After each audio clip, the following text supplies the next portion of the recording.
Alright, hello everyone, how are you guys doing? This is new to me. If you guys appreciate it and enjoy the video, make sure to leave a like. But let's go ahead and just get on into it. Basically, I can't wait any longer to make this video, really. Now, this has kind of been brewing for a little bit. Obviously, rev caves have been updated recently, and that's what this video is going to be about. Basically, I did a loot video earlier today, but it just isn't worth doing now. But I couldn't find a spot in that video to really talk about prices, at least to the extent that I wanted to, so I figured a different video would be worth it. Now, the reason I have to make this video really quick is because I think a lot of this stuff, I mean, honestly, revs have to be changed, in my opinion. I don't know what any of the videos over the weekends will say, but I think it's pretty apparent that it needs changed, and I think that's the way the community's kind of going with it. So basically, what I've been seeing is a ton of price decreases, and just anything that revs drop has been dropping a ton. However, most of the stuff is bound by alk value, so it can't drop that far.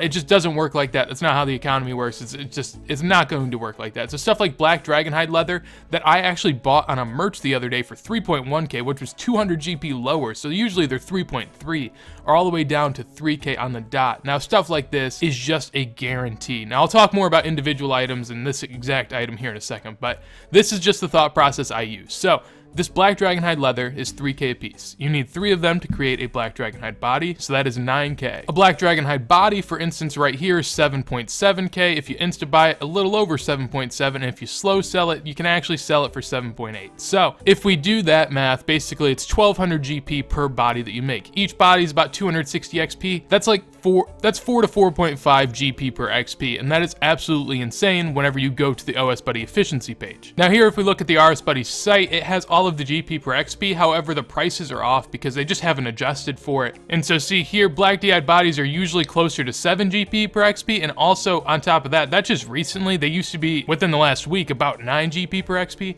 They are the best way to go about training crafting, so they naturally should be a lot higher than some of the lower XP but cheaper methods such as air battle staffs and green d'hide bodies. But right now, both of those are 4 GP each. Now their prices haven't changed. Their prices haven't changed because none of their drops are really involved. I guess battle staffs to an extent are involved, but there is more quantity of battle staffs on the market day to day, so the added battle staffs from revs doesn't affect it as much. All in all, black dragonhide body is lingering around right here, right below fire battle staffs as the next best GP per XP method. Obviously, it wouldn't make sense for that ever to stay true, and the only way that it would stay at 4.2 GP per XP is if every other one dropped to say like 1 GP per XP, for example, and some of that wouldn't even still be worth it. So stuff like that is just obvious to bounce back, and that's pretty much what most of this is based on. I'll go ahead and kind of sum up all of the items that I want to, and then I'll make some pictures, and we'll get back with the individual merches that I think you guys should do. And full disclosure, I don't even have to say full disclosure because I'm not invested in anything, but every time I make these videos, and I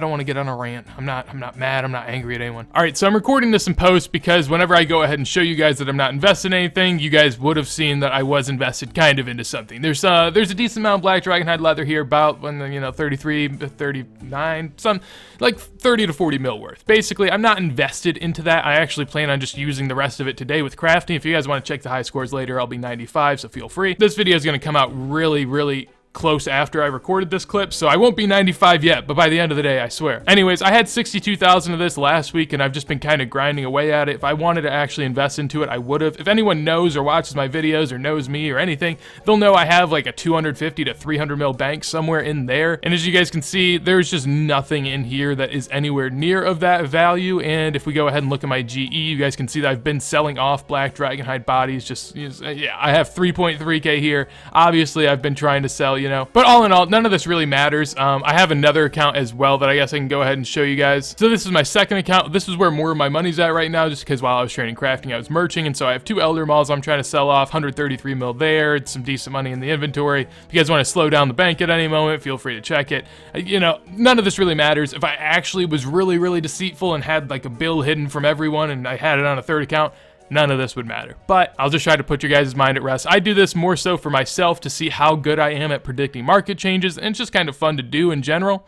On top of that, I really do just enjoy helping you guys try to make a little bit of money off of where the market's going. So if you guys appreciate that, I appreciate you. Alright, so I'm going to go ahead and just get into the items. Now, they will be broken up into kind of 2 sections, and I'll start with the safe but not very profitable investments, because really there's 2 ways to go about this. Either you can invest in items that I think are going to go up but have definitely a lot higher risk and higher reward, obviously, or you can go for some of the easier and just more guaranteed items. And I'll talk about why that is here in a second, but we will start with a couple pretty safe bets that you can, maybe make 10% of your cash back on. All right, so here we are with the first item of the very safe bets. I'm just going to kind of fly through these, and mostly the reason that I like these items is because they're pretty much bound in by alch prices. The battle staff is very heavily so. Pretty much all you need to do is add an orb of some sort, and they alch for like 9k, so they're pretty held into that price. And you got to remember that there has to be some sort of cost in making it, because you do get a good amount of crafting XP. So as far as a weekly scale goes, these battle staffs were 8.55k earlier. As far as a monthly scale goes, they've been as high as 8.7 a couple weeks ago, and right now they've actually hit 8.4 and maybe 8.4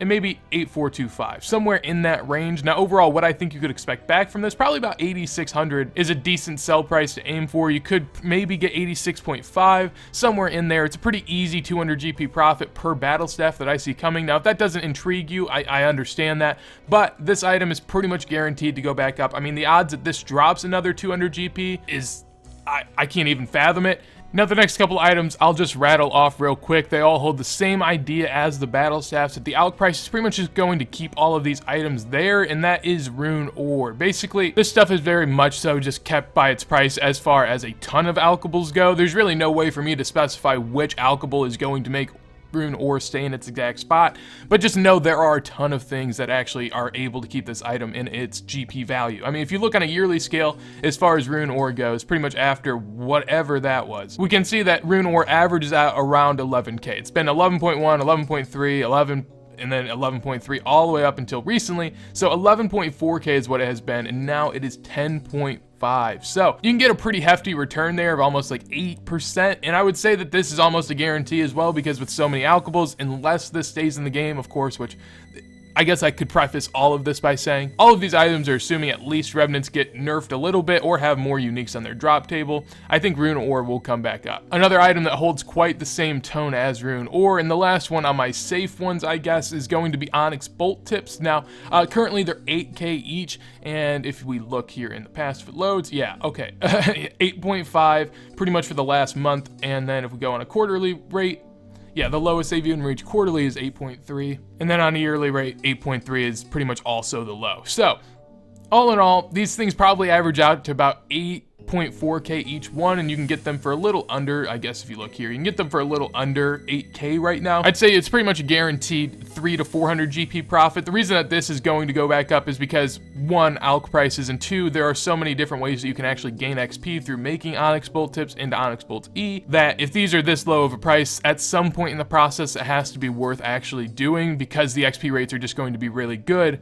for the amount of money that you're spending. More items like the one that I've shown previously are black dragon hide. Now this is going to be one I say is a little bit more risky, but really I don't think it is at all. For the most part, outside of one big drop here, we can see that black dragon hide actually lingers around 3.1k to, I mean, around there for most of the time. And then if we go on a weekly scale, it's 3.1 at the beginning of the week, and now it is down to 2.7, actually a little bit below. So all in all, I think this investment almost guarantees back maybe 350 to 450 GP. Now the reason I say this is because, as I stated earlier, crafting right now with black dragon hide is ridiculously good. So whether or not the drop tables get nerfed or people just realize how good this is, I think either way it's going to go back up, and it's a pretty surefire one. So next up, this is going to be hot take one. This is going to be one that, it's not a guarantee, and that's what I want to say about some of these items. Is the ones I've named up until this point, I can almost promise you that you will make money. I'm like 95 to 98% sure, somewhere in there. With Revenant Ether though,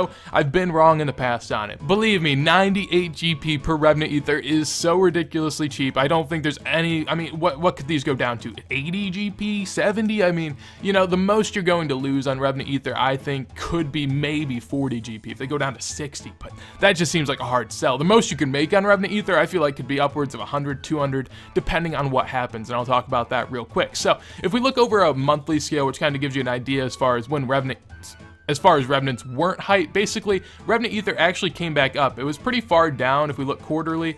It fell to 124 and slowly rose back up. Now the reason this rise happens is because less people are going to Revenants. Whenever less people go to Revenants, Revenants are dealing more hit damage to players and thus using more Revenant Ether. Whenever there's less people there, you're actually using more of these, and whenever there's just a mass amount of people, you're using practically none. And that's why the price over the last week has fallen from 170 all the way down to 90. Now, in addition to this, Jagex has said that they are open to uniques on the drop table, and just with the similarities of this item, its price, its look, and Zora scales, it kind of just makes me think, you know, they could potentially have Revenant Ether charge something in the game, or at least do something to an item, and I think that has a really big possibility. And on top of that, as less and less people go here, Revenant Ether is just going to go up. That's the way it is. And you also have the potential for maybe Revenants being nerfed in a certain way in regards to how they attack you. It is quite weird that they can literally do no damage to you, so I could either see Jagex maybe making it so Revenant Ether is dropped at a lesser rate, thus you have to actually take a little bit of damage every now and then.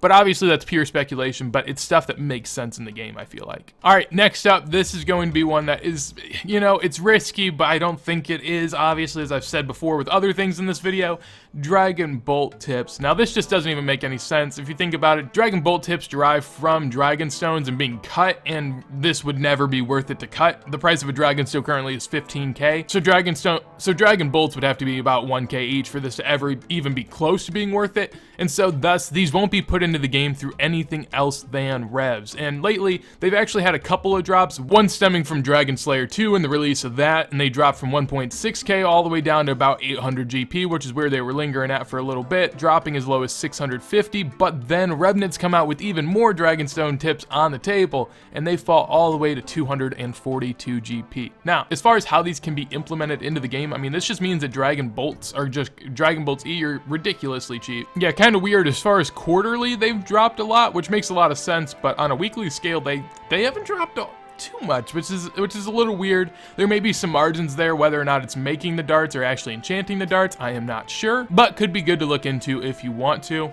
As far as Dragonstone Bolts, though, it's just, you know, they're 270 GP. The input price to make just one of these is a little over 1k if we cut down the Dragonstone price according to how many you can make per one. And so really, it just doesn't make any sense as far as how these could go any lower. I mean, it's Dragonstone Bolts, one of the best bolts in the game, and so maybe they go as low as 200, but for the most part, I see these bouncing up at least to 300 to 400 probably. And if there's any sort of update in which these actually go back to a normal price that they should be worth according to Dragonstone prices, then you're going to make absolutely bank. So really high upside. They can't really drop a ton on you, I wouldn't say. And so all in all, it just is a merch that I would recommend if you're feeling a little risky. All right, and so here is an item that I think has potential upside with absolutely, I will say, no risk. Unless Jagex decides to, you know, decrease the high alg value of it, which just seems very, very unlikely, then these are going to be worth it. Now, as far as why bracelets of Ethereum are pretty much, this is the lowest price they can go, is because you can charge them with one Revenant Ether and alch them. And currently there's a 2.1k margin, well, I guess 1.9k margin with the nature rune if you include that. And so all in all, you can end up making a little over a mil per hour with only the stat requirement of being able to high alch and having a little bit of cash. So with that said, that's pretty much going to keep them at this price at the lowest because of the high alch value that they're stuck at. And as far as the potential upside, this is kind of a longer shot one. I don't think that there's a lot that could be changed to this stuff, but as I was saying earlier, if Ether prices go up, you always have the potential that these can go up, because if Ether goes up, whether or not it's, you know, a change in how you use Ether, a change in the drop rate of Ether, any of those, the bracelet of Ethereum can be dismantled for 250 Ether. So this can always be boosted as far as price, just solely on the price of Ether. In addition to this, it seems like a really weird item that may need some tweaks in some certain ways, because there are just so like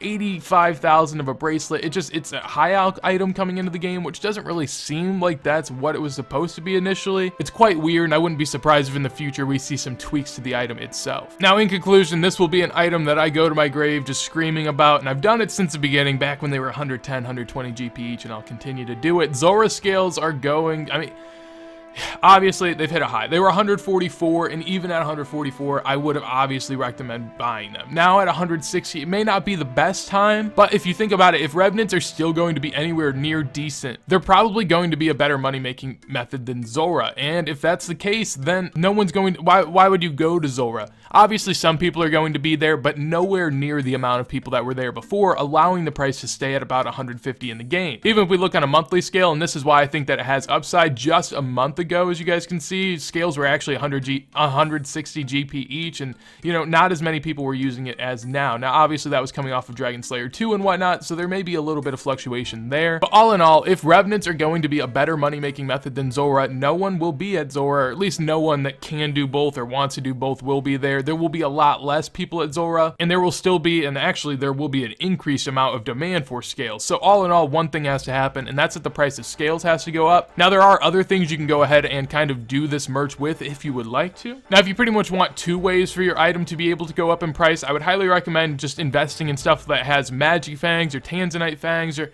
really just anything that can be dismantled into Zora scales. Probably not the blowpipe though, since it's a lot higher value right now solely because of Revenants, but something like a Serp Visage or a Magic Fang, because those can go up in 2 different ways. Whether or not the item gets a boost if it's more useful at a certain monster, then its price can go up, or it goes up with the price of Zora scales since it can be dismantled. So either way, you pretty much have a Zora merch in it, and then you also have the added benefit of maybe having a side boost. I'd say it's pretty unlikely, but you know, if you want to maybe increase your potential upside, it is something to look into. Alright, and so that is it for the individual breakdowns of these items. Now, if you are someone that just, you know, doesn't know exactly how to dissect all of the information I've given you, and just want to blindly throw your money into an item, which I wouldn't recommend, but, you know, if you just don't think you can understand it, then as far as items I think are going to be the safest and best profit, I'd say Onyx Bolt Tips are pretty good. That's probably my number 3 as far as safe items. My number 2 as far as safe items is going to be Runite Ore / Coal. I didn't mention coal in this video, but it's very similar to Runite Ore. It's just being dropped a ton and, you know, kind of has an input price and everything else. So I'd recommend those as far as safe bets. And then finally, as far as safe, I really do like Black D'hide. So if you guys want to invest in that, feel free. And then as far as my favorite risky investments, I mean, really, there is not a whole lot to it for the most part. I mean, the only really risky ones in here are Dragonstone Bolt Tips and Revenant Ether. If I had to choose between the 2 of them, I choose Revenant Ether just because I think that there's a lot of different ways that Revenant Ether can be brought back up into the game. Dragon Bolt Tips are a little bit harder, but I would hope in some fashion they end up happening to go up. I mean, it just makes sense, but Revenant Ether, probably my favorite out of the risky investments. That is going to be it for me today. Hopefully you guys got a decent amount of information out of this, and hopefully you guys found an item that you like. Now, obviously, you don't have to even invest into any of these items. I know a lot of people maybe think that these items are the best. There are a lot of other items that have been affected by Revenants, and if you find one that works for you, feel free to invest into that as well. But if you guys did enjoy the video, make sure to leave a like. If there's anything you guys want to tell me, go ahead and comment that down below. And on top of that, feel free to check out my clan chat in game, large EXP lamp with 2 E's right there. And over on Twitter, small EXP lamp RS. So with that said though, hopefully you guys have a wonderful day, and peace. My stomach is